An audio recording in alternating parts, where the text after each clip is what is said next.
I'm going to present my screen and prepare to get started. Interview style, Jamey Harvey. Thanks for joining us today. Again, like I was saying to you just before we started, this is primarily driven from an internal standpoint to give our team members a topic every week covering IT topics from, like today, enterprise architecture, geoscience, data science, help desk. I mean, things that are continuously changing. And I think enterprise architecture is probably the one that a lot of people think of as an afterthought to, oh, we built like 20 things. What do we do now, right? And Jamey's been on both sides of that and is an expert not only in the enterprise architecture and what it means and how to deploy that, but has actually been the recipient of services from a variety of companies. Before he started his company, he worked in large scale enterprise architecture and management consulting as a government employee. So he's seen that receiving end on a large scale basis. And I wanted to, for me, it's always a learning experience. I think the first time I ran into what is enterprise architecture was when I was working for you, Jamey, this a while back. Uh-huh. And you really, wrangled the idea. Okay, when I met you, you were dealing with, I just got bought in. They had built 1,000 applications and 5,000 web pages and said, oh yes, great, more. Like, we're gonna go to 100,000 pages. I remember that Sure. actually being a blog post by your former customer. And you're like, no, don't do that. So definitely want to see if I can do another sentence here. You founded Agilian a few years ago, just for our team's knowledge.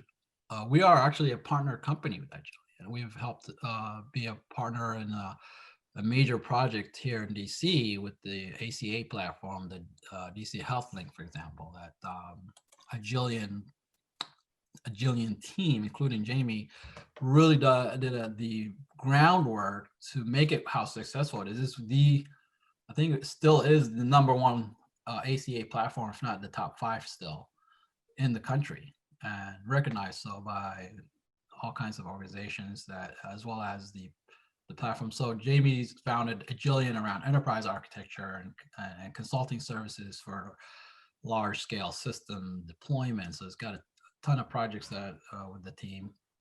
And I met you, I think it's 18 years ago now, when I first started New Light Technologies. And that's again where I was like, okay, well, it's not just building applications one at a time, but it's the thinking process. So I really appreciate you joining us, Jamey. Yeah, We it's my got this done. pleasure. Yeah, love for you to take a minute just to give us a little bit more background. Probably, do you have a dog? I do. I do, but she's not around. Thank you for having me today. It's a pleasure to meet you guys, or at least your names. So like G was saying, I went to work in the DC government in 2003 in the Williams administration. I was originally brought in to run the e-government program, and we had a lot of sprawl of websites. So I got very interested in sort of standards to get that under control, which we did pretty effectively. I was frustrated in DC running just the website, because it seemed to me like the programs that made the biggest difference were the ones that were on legacy systems or had data problems or had business process problems, and were much harder nuts to crack. So I pivoted from there into sort of the middleware world, where I became the chief integration architect, helping figure out how to make all these silos work together through middleware platforms. And then from there, somebody gave me a tip that I ought to go look at enterprise architecture, because it was sort of something that I was already beginning to do naturally, but which there was a whole toolkit that I was missing. So I went and got my certification, they hired a terrific consultant to come in and be the chief enterprise architect for the district. And the CTO put that person under me. So, sometimes you get the privilege of learning a discipline from somebody who is consulting for you when you're in the government. And we sort of, we had to co-develop a methodology for doing enterprise architecture in the district. At the time, they had about 70 agencies. Now they've got more than 90 agencies. Yeah. And, it required a federation of architectures to make that work. And it was a great learning experience. So I left there. I did a full-blown enterprise architecture next as a consultant for WMATA. I'm very proud of the work we did there. It made a big difference at WMATA. I left there, and then I did an enterprise architecture. By the way, about at that point, I stopped marketing what I do as enterprise architecture. You'll see it on my website. We call it agile architecture or innovation architecture, because very few customers want everything out of enterprise architecture that gets offered, and I've learned to deliver it in slices depending on what people need, which I think is one of the big lessons I've learned over the years. But I developed a partial enterprise architecture at AOL for their largest division of a publicly traded company. And then I got pulled back onto DC HealthLink, where we did the segment architecture for healthcare in the district, which was pretty cool because that actually was the part of the District of Columbia that I hadn't gotten into before. That had been sort of separated off as a segment that I wasn't allowed into. So I got to go see the final slice of the DC government pie. I've done this work for the DC Bar Association, and I've done this work for DFW Airport, sort of at the business level. And I taught at the Zachman Institute for about 10 years. I think I'm still listed there as a teacher, but I haven't taught there for a while. And part of what was great about being at the Zachman Institute was when the Zachmans bought the company that I worked for, John Zachman, who's the father of modern enterprise architecture, came in and taught all the teachers. So I got to do the train the trainer sessions with John Zachman, which was pretty mind-blowing, and awesome. Makes me feel very good about being able to speak, about the roots of enterprise architecture. So that's my background, and I'm gonna ask you about your gaming background. One thing I know, a while back you were game developer, gaming companies, and how did that influence your future, not only in the career path, but in terms of, say, even enterprise architecture, the way you think of the technology, the distribution of technology? Gaming is that's probably right at the headwind of change, right? Yeah, I think so. I got into tech because I was a frustrated creative person. My first software project was building interactive comic books in Silicon Valley. So I sold that company and I moved to Italy and I started an online game company. And we were the second company to ever offer in-game purchases of items. So that's a $1 billion industry now. Right. All those skins in Fortnite. And we tried to patent that and it didn't work. I spun a company out of there that did social networking. And I'm an entrepreneur, so like most of my background before government was in product work. Right. The gaming world led to the social networking world, and we were very interested in trying to get to a ubiquitous platform. So it got me very early into XML middleware, which led me to being able to, when we got to the district government, all of the people there who were implementing the middleware platforms were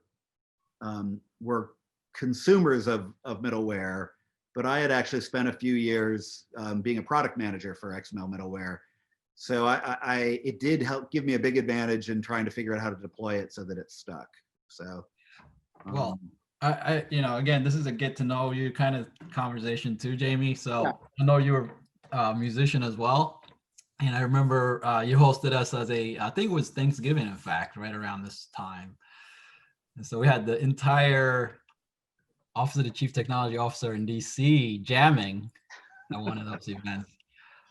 So many musicians, and I think the creative aspects of that. And then I think you had a theater background. Yeah. So I think all those creative areas of your life do influence your technology thinking, right? I mean, it's not like I studied technology. I'm compared to the technical people on this call, I'm not very technical. I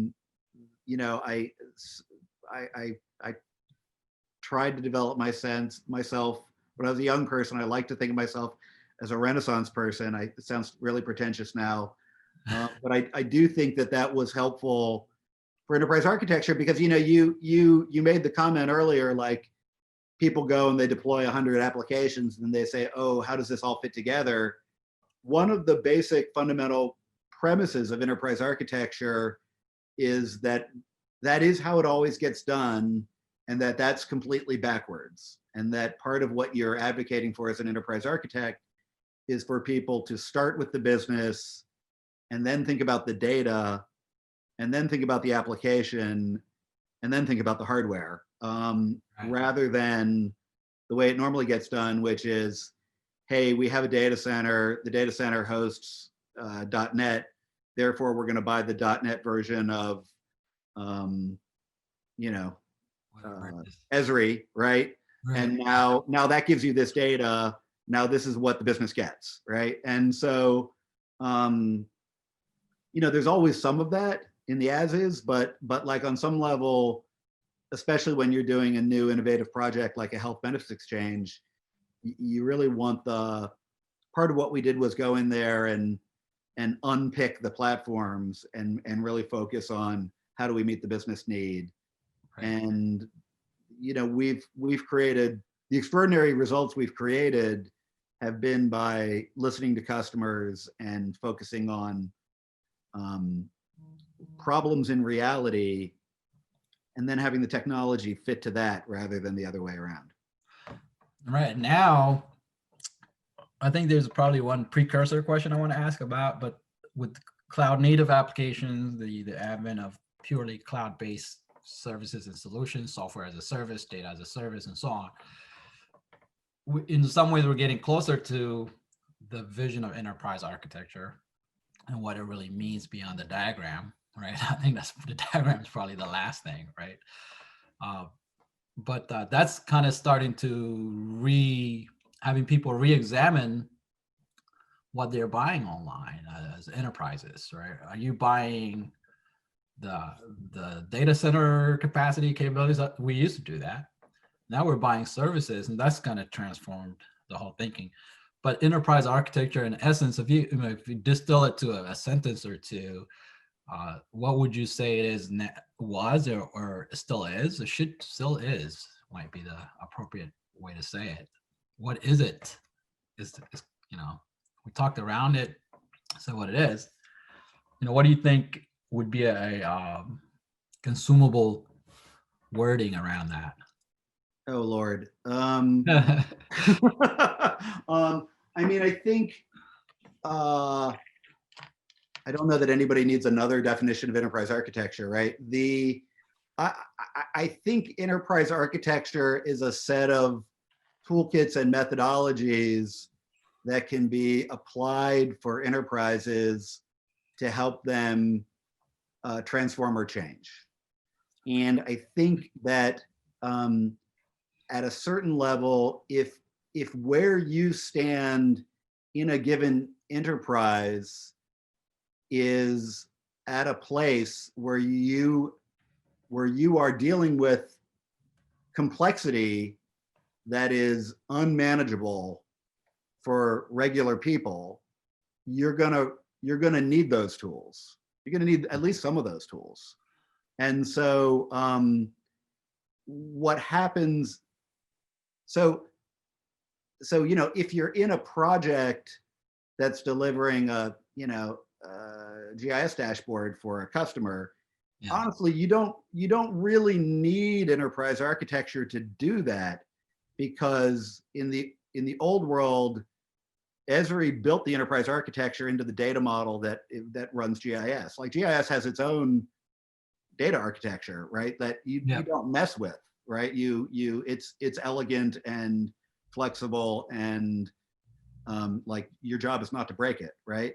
And so, but if you're trying to have that system interact with the giant Drupal website that we had at DC, and an asset management system, and a health and human services COVID delivery system, and there's going to be Internet of Things sensors at the end of that attached to vaccines that are going through a supply chain, somebody better think about how all those systems relate to each other and create a taxonomy of taxonomies, which is to say like an ontology of like how it all fits together. Right. And you would be better off doing that sooner rather than later. And so, Zachman would have said that you need to know everything about all of those systems before you start, otherwise you're an idiot, right? Like that's sort of Zachman's position. Right. And that's not my position. My position is you need to know the right things about all of the important systems that need to talk to each other. And that requires, practitioners that know all the questions that could be asked so that they can write the subset of them that gets you to the right outcome. And it sounds to me like what is going towards is accountability, right? The system's view of accountability, where the enterprise architecture or this setup allows for, let's take your example of COVID tracking for vaccines going through a supply chain to delivery. An enterprise architecture, to me, in that sense, might say, okay, well, here's where the origination of that vaccine is, and then it's being tracked by this system, and now it's going to be moved into the next level of the supply chain, and it's being tracked that way there. So that accountability across enterprises, all the hands that touch that, and the systems that touch it and track it. If you don't have a cohesive enterprise architecture, I mean, there will be many parts of that system that might fail you, and then you have and it's one of those errors that are introduced in models at small scales may not be big deal, but when you start to scale that up, if you're sending a rocket to the moon and you got a 1 meter error on the surface, that's 100 meters, 1,000 meters, 1,000,000 meters as you go away from Earth. So it's kind of that analogy. Enterprise architecture allows you to capture where the error in that enterprise model is. This is kind of my view of it. We've got a few modelers. We got some modeling folks on our call here today. Yeah, I think a lot of it's about, people in organizations, especially big organizations that are bureaucratic and get siloed, people get overwhelmed by the complexity of everything that surrounds them, and they protect themselves from it by drawing boundaries and saying, okay, well, this is just what I'm responsible for. Yeah. And then they try and just do the same thing over and over and over again inside those boundaries, and they say, okay, that's my job. And government organizations especially will live that way for 20, 30 years. And if you ask them to do anything outside that, they'll literally say, well, that's above my pay grade, or you need to go to the next department. And that might be fine until somebody comes along that says, well, that's not good enough anymore. Now we're going to change the way we do things, and you're now expected to collaborate with 4 other agencies. So like the Biden administration is starting this ARPA-C organization, the ARPA around climate change. And, they need to coordinate between ARPA-E and the Department of Energy and the Department of the Environment and the regulatory departments and the State Department. I mean, like there's going to be, which are all those are organizations that have never really talked to each other about anything before, but they've got this huge mission, right? Right. And they probably all have, giant legacy systems that have data in it. None of them have been built to the same standards. There's no GIS for energy, right? Or climate. And then how do they begin to speak in the same language and taxonomy and realize where they meet with each other? That's the kind of problem that you really can't solve. At the end of the day, whether you're delivering vaccines or whether you're trying to, affect climate change, the measure of whether it works is the outcomes that you're trying to change, and those outcomes are not cannot be changed within the box of the bureaucrats that said this is my boundary, right? No. So that's when these tools begin to be, not only valuable but really essential. And your background in ERP as well, I think kind of goes right into that. It's the federated ERP of these. When we think about the climate change initiative that's coming up, it's going to be a huge hurdle to accomplish, but without having a enterprise architecture view of it, how do we measure success? That's one of the things for me. After accountability, you got to be able to measure your baseline. Where are you and where are you trying to get to? How do you measure success? With the advent of cloud computing, cloud native services, and so software as a service, data as a service. Yeah. How do you see that is enterprise architecture adapting to that, or are we now really getting to what the vision of enterprise architecture was? To me, I think it's the latter, right?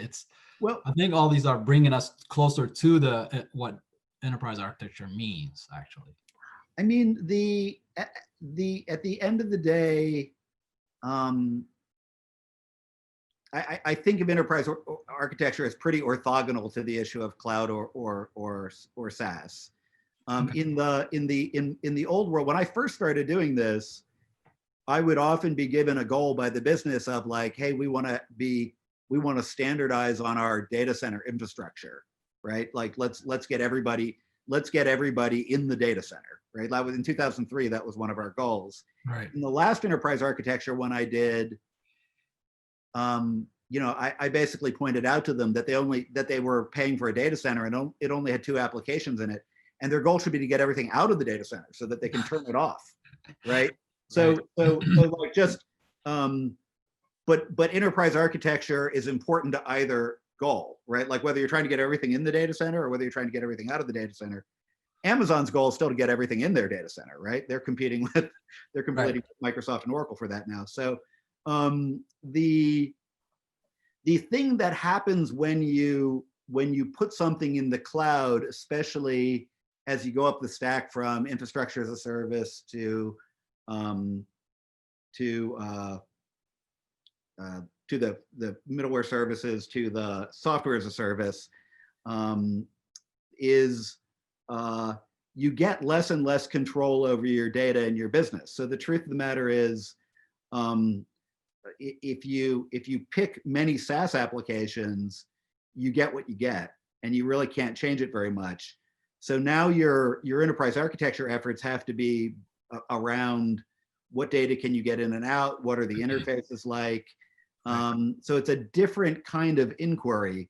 But the truth of the matter is, you can't really get under the hood, in an Oracle Fusion ERP application and customize it the way that you used to be able to if it was on premise. And that's probably good for most customers, but it actually reduces the need to be paying very much attention to those details, which should be allowing your CIO or your enterprise architect to pay attention to things that are more important. In our old model, you go from business and you have a model around the business, and then you go to data, you got a model around the data, and these become progressively more complex. So then you go from data to applications, and that becomes more complex, and then you go down to the machines. And at the machine level, especially if you're going down to the PC level, you've got thousands and tens of thousands of assets, and then you've got circuits, and you've got firewalls, and you've got all this infrastructure stuff you got to track, and it's this huge asset database, right? When you're doing it in the cloud, as an enterprise architect, you're no longer responsible for those assets that live behind the firewall at Oracle or Microsoft or Amazon, right? Like that becomes much simpler, which should allow you to be more focused on data, reporting, interfaces, APIs, business outcome, and those questions you were asking. How do you measure? What's important? Like, is this real? Are we measuring the right thing? Which is a higher value activity. So, but and hopefully enterprise architects who are doing that will no longer develop these, giant binders with, logos of big companies on them that sit on shelves and gather dust. And when you go to talk to customers, they point at them and they say, "That's my enterprise architecture. It's worthless. Right. I never look at it." Right. Which. Well, and enterprise architecture for me, like going on that vein of accountability and measuring, is security, and with the advent of cloud computing and cloud native services, solutions for these services that businesses and organizations need, is now part of the enterprise architecture was also to understand and implement the appropriate security protocols, for example, right? Well, now in the last few years, we've seen huge breaches because they're third-party providers of various subservices. Sure, right. If you don't have a complete view of enterprise architecture, I think that's a pitfall of the cloud native and cloud-based solutions, where the organization, the CIO, has very limited view into the entire stack. So now you've got vulnerabilities that you don't even know. I mean, that's been my experience. Like you've basically outsourced your security to these vendors.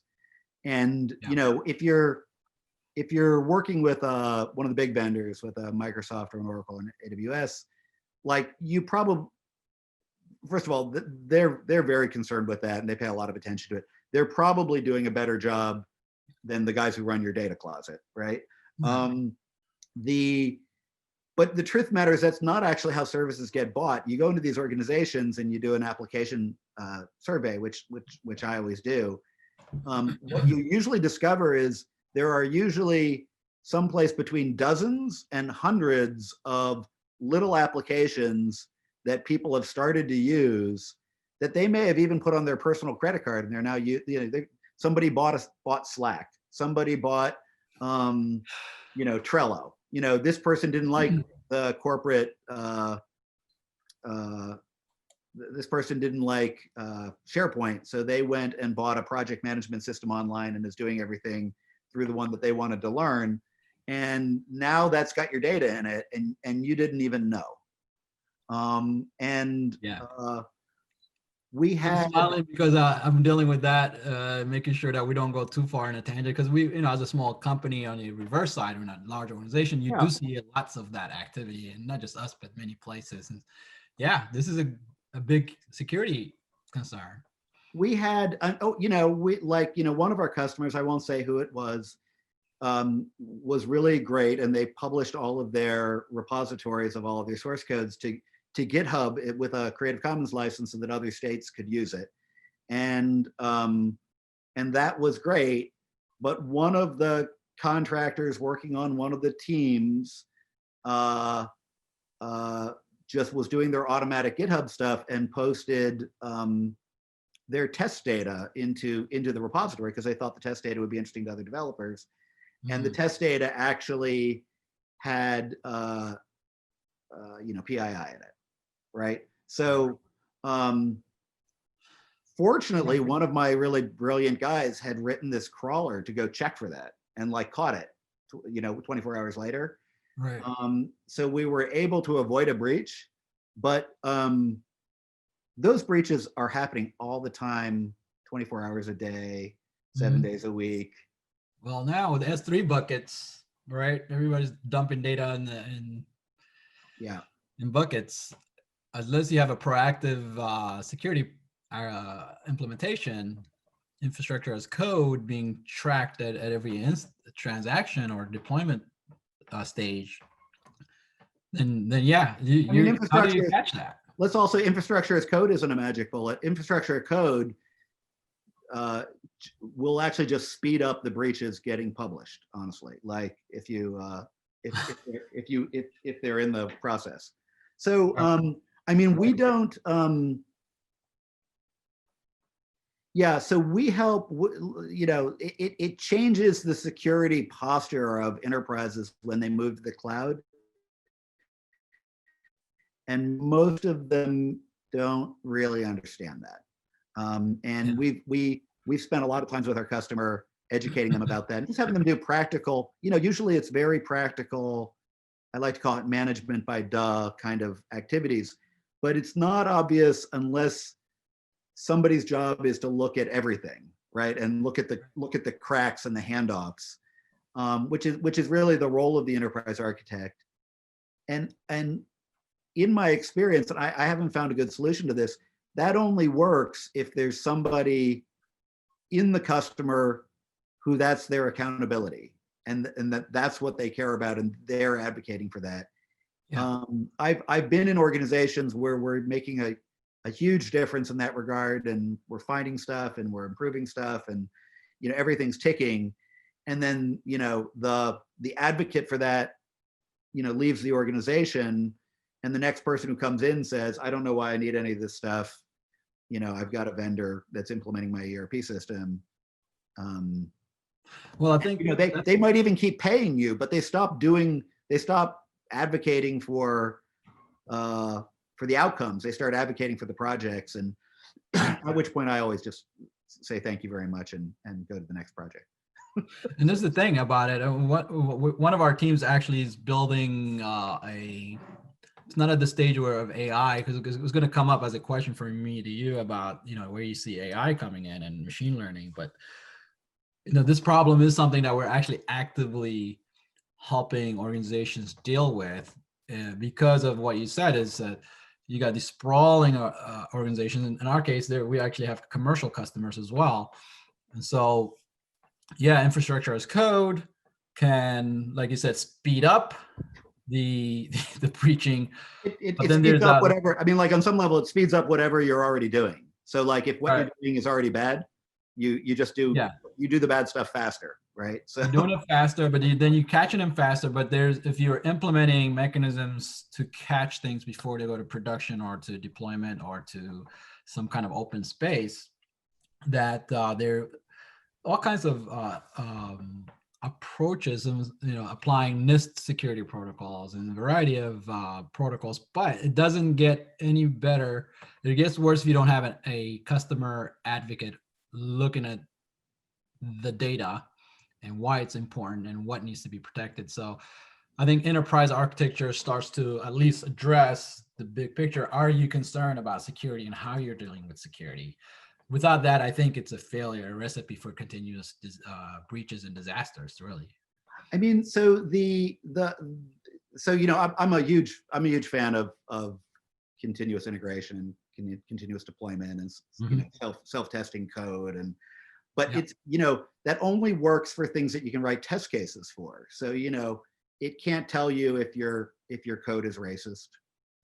It can't tell you if your algorithm discriminates. Like Yep.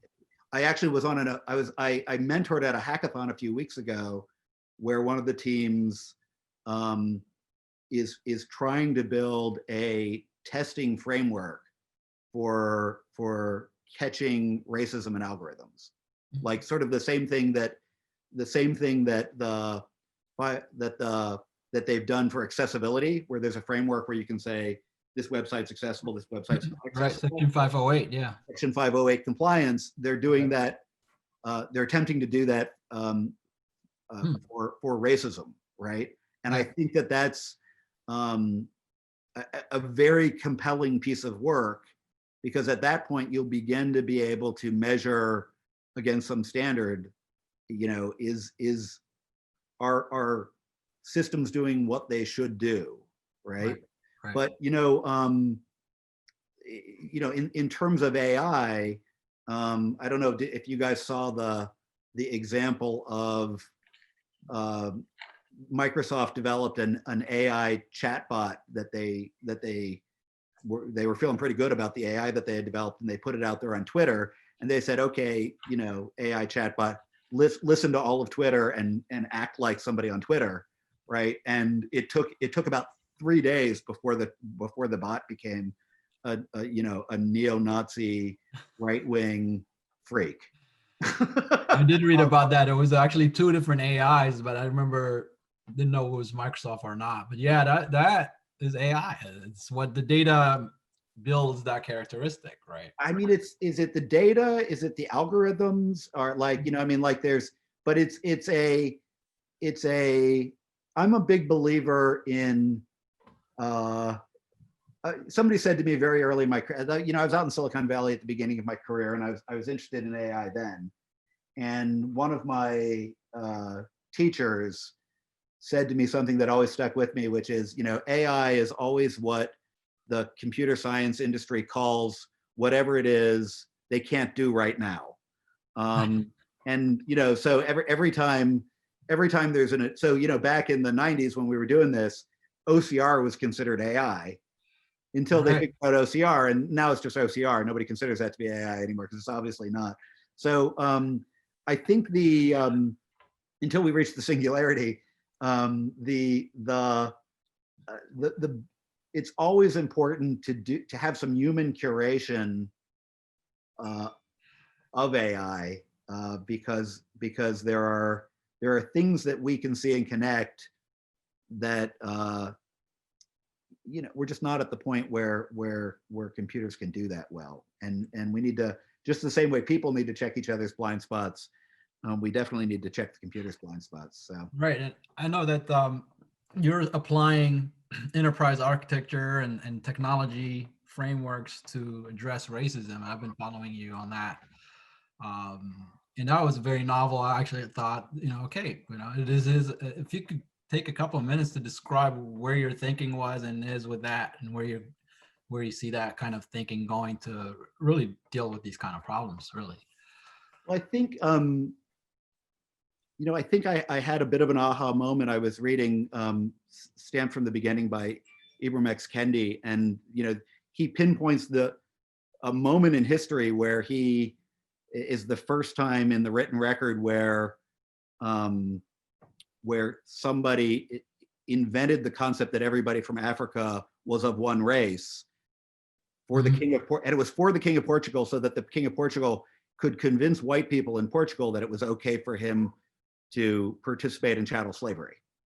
And it's a incredible, heart-sinking moment in history where you're like this was invented. It was on purpose. It's it seems obvious to say like a lot of wealth was created out of it, but like it was some effing entrepreneur. Like that was entrepreneurism then. And right. And so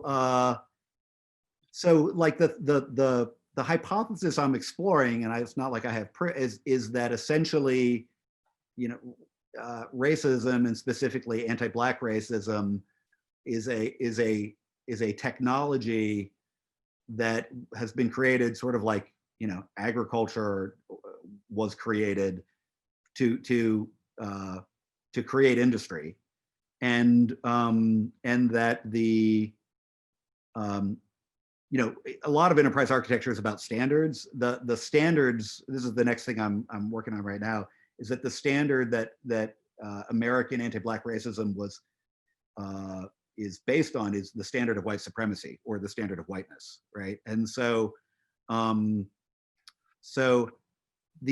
if this hypothesis is accurate, then it would stand to logic that techniques that you use to change standards could be applied to this, and it might help destabilize and dismantle the system of global racism.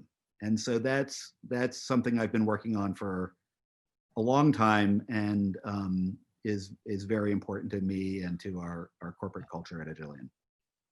Because anything, I mean, I've known you for quite some time now, and you've also been a mentor to me, and you know, so I know you've been trying to address these kinds of issues in our society from, you know, Yeah. again, we build things, now let's deconstruct and rebuild using what we know how to do, which is understanding enterprise architectures. I really love that theme, and I know that we have so many different topics. Believe it or not, time is like 45 after. I'll say one more thing on that topic. Yeah. So, you know, like, because like you guys are data scientists and you're working on information systems that are in government and they're really important. So I think I'd love for you to take this away. You know, these data standards that we put into systems, they persist for years and years and years. So I'm doing some work around the HL7 standards right now for EHRs. And like one of the things that's in there is there's a standard about skin rashes. And it's actually this famous racist example in IT healthcare where all of the skin rash descriptions that are in EHRs are for white people. It's like, how pink, how red is it? You know, is it, you know, like, and if you look, you know, like there actually needs to be like 10 other descriptions, like, you know, for different people of different hues, right? Like that would be the best thing medically, but for, and, you know, because it's in EHRs, now it's in the standard, which is going to put it into the systems for the next 30 years, right? Right. And we had the same problem at the exchange, or actually not at some customer that I shouldn't say who it is. Right. But you know, it was a very progressive organization that we were working for. They wanted to have people be able to say what gender they were, right? Like versus what they were biologically born as in the web form that came in. And we built the system that way. And when we tried to send the data to the insurance companies to get the people insurance, the insurance companies couldn't accept any other gender other than male or female in the data format. Like, so on some level, despite all of our good intentions of wanting to do something that would be good for trans people, right?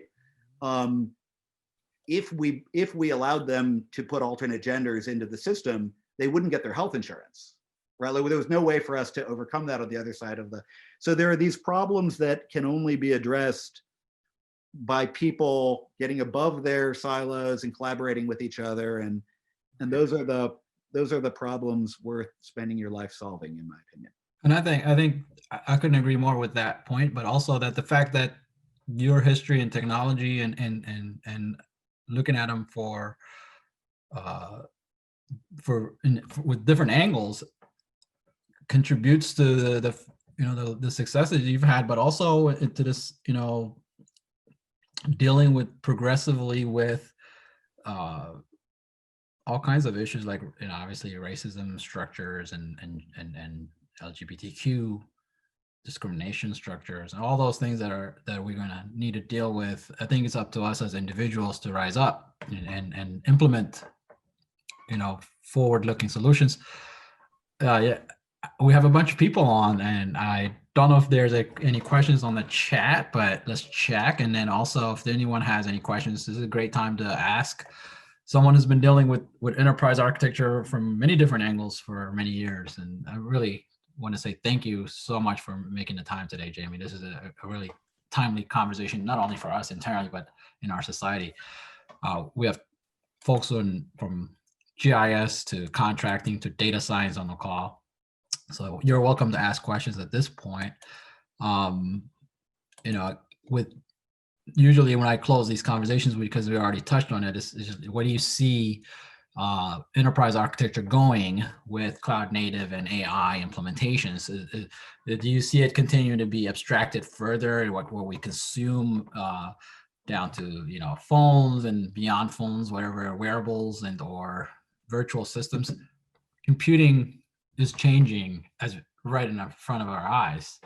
And so I wanted to get your future looking, I guess not diagnosis, that would be looking backwards, but prognosis going forward. Well, I mean, I think that I said earlier, like I've stopped. You'll never see you won't see enterprise architecture anywhere on my website.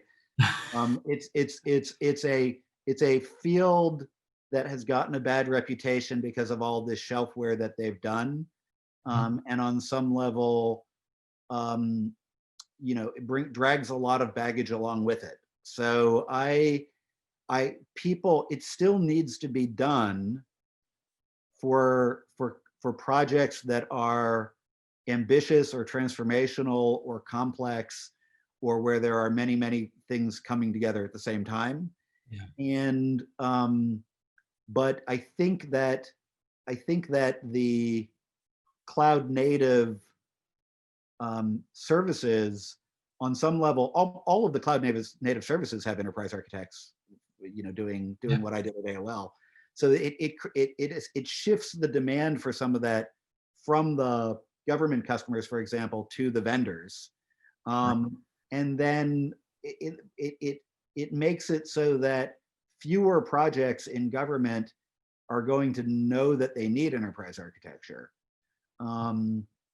But it also creates the possibility of people working across boundaries with each other more easily.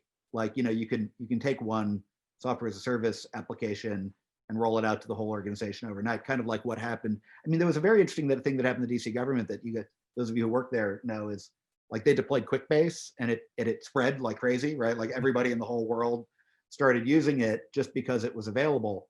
And so there's it creates these shifts in how it's used. But I haven't, I've found that when I market myself as an enterprise architect, that I instantly destroy all of my credibility as an innovator. So I lead with the innovation, and then very often that leads me to customers that have problems that need enterprise architecture, and then I talk to them about how much of it they need. So, and I think at the end of the day, from you having looked at it from both sides as a consumer of consulting services and a provider of services for those types, it gives you, I think, a granular sense of where the real opportunities are for continued innovation.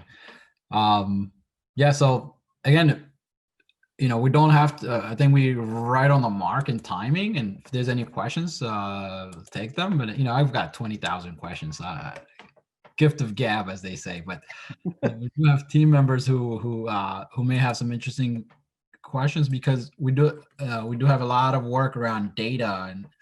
And for me, I wanted to hone in on that. And are there any questions first? Yeah, I had a question. Yeah, go ahead. So Jamey, you mentioned ontology earlier, which is intriguing. I'd worked with some semantic architects in a previous organization. I didn't know that was a thing you could do for a living. It was really interesting.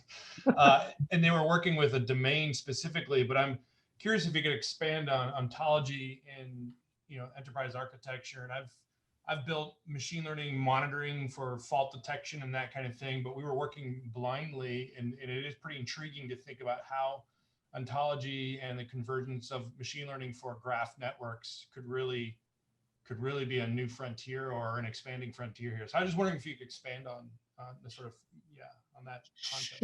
Sure. I mean, I think I sort of backed into it kind of mid-career. Because I came out of games, and the games that I came out of were strategic simulations. What I naturally did with enterprise architecture was I took all of the toolkits that I learned at the Zachman Institute and through doing this, and I started building simulations of enterprises. And the simulations of enterprises I built were, okay, here's all the business processes, here's all the inputs and outputs of data that those business processes create, here's all the applications where those things are stored and managed and the logic that manages them. And here's all of the hardware that they're stored in, right? And when you do that through a series from a practical point of view, if you want to have a full-blown enterprise architecture, you go and gather all that information and put it all in a database that has the potential to model the whole organization. And then you model that through time longitudinally, like here's the as is, here's the 1 year to be, here's the 2 year to be. You know, when this project gets done, you'll no longer have PeopleSoft, but you'll have Oracle Cloud, you know, blah, blah, blah, right? And so when you get into the tooling of that, the really good enterprise architecture tools run on a standard that's basically, and I forget the name of the standard, but it's a NIST standard for architectural modeling, which is like object relationship to object, right? And so now you're defining all of the business objects and all of their relationships to each other, and then all of the data objects and their relationships to each other. And then you take all of those two objects and you map all the relationships of all the business objects to all the data. And like what each of the domains that you do it in has its own taxonomy. And then when you map all the relationships to it, you end up with many taxonomies mapped to many other taxonomies with many different sorts of relationships. And the good tools allow you to literally build a 3D molecule model of it and fly through them and like understand this is what my organization looks like now and this is what it's going to look like later. And so on some level, that might be, depending on your organization, that might be overkill for, you know, if you've got a simple organization and you don't ever need that stuff. But it essentially, you know, gives you the picture of like how things are and how they will be. And, you know, I started looking at like what that was, and, you know, what I discovered is like, oh, that's an ontology, right? And so the hardest part of that is the data part of it, because essentially each enterprise requires a bespoke canonical data model to be created to manage all of the information that's important to the organization. And the model that I followed, and it's funny, it was based on the work that I did with G and some other people at the District of Columbia, was I was like, oh, we want to create the GIS for understanding this organization's IT and data infrastructure. And you want it to be flat enough that you can mash it together in many different ways, the same way that GIS is very elegantly able to be mashed together because it's got, you know, one common set of ways of talking about space. You know, at WMATA, interestingly enough, we were very concerned with how to model time, because it was assets moving through time and space, trains and buses and things like that. So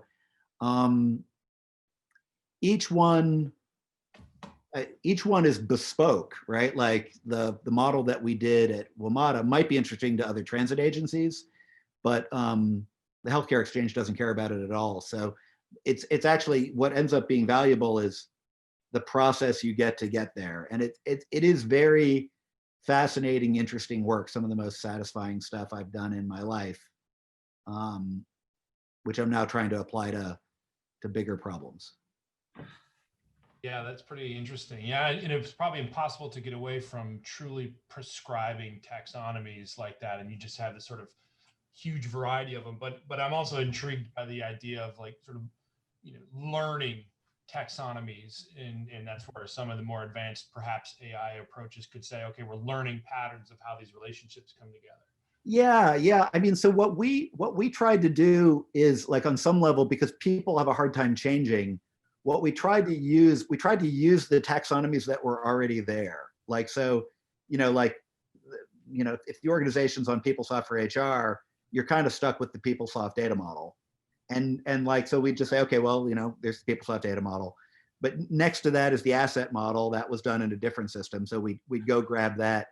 And then we would go grab all of the reports that were running the organization. Like, there's reports to the feds, and there's reports to the board, and there's, the annual reports and stuff like that. And, at WMATA, for example, there was on-time performance reports for buses and on-time performance reports for, there's thousands of reports. And so we went through a very extensive process to go bake that down into a canonical data model, where we could then, for all of those systems that were important to a given project, figure out what needed to be either merged or which had to be mapped, right? And a whole bunch of projects came out of that, including some work to there were 9 repositories for bus stops there.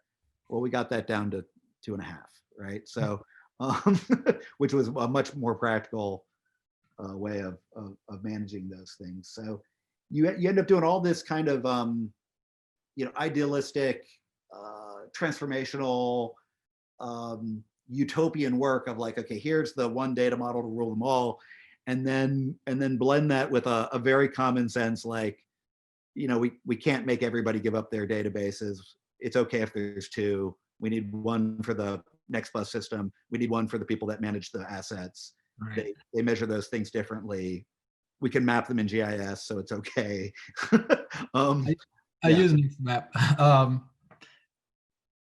I think that we could have a whole conversation of ontology and taxonomy, because I think one of the things you did when we were working on a DC project a while back was actually we had a whole data team just focusing on the data taxonomy and so on.